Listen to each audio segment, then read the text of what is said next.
Body language is fundamental when it comes to networking. At an in-person event, you'd think very carefully about how you come across, how you're talking to someone, how you approach people.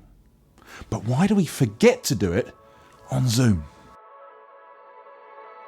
Body language is crucial on Zoom, and in fact, I'd argue it's even more important because we're trying to build engagement through a little screen, through a little window on a screen even.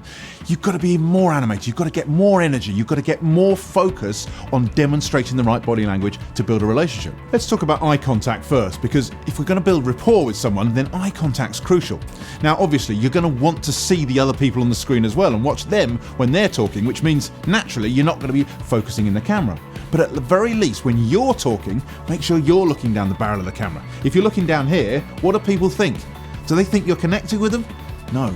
Keep your eye directly into the camera when you're talking. One of the best ways to help do this is to hide your self-view.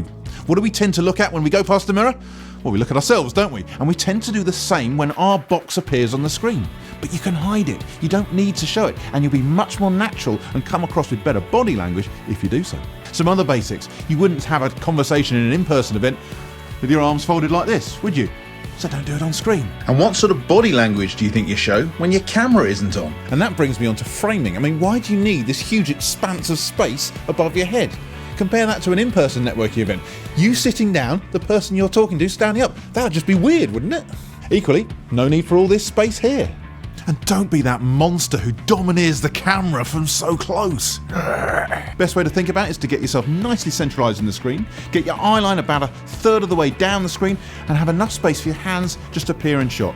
It's great to have some energy coming through by using hand gestures as well. And finally, think about how distractions might affect your body language. If you've got your emails just there, you've got your Facebook feed just there, you know what? If you start distracting yourself with those, and inevitably it'll come across badly to your audience. We're done? That body language stuff is so tiring.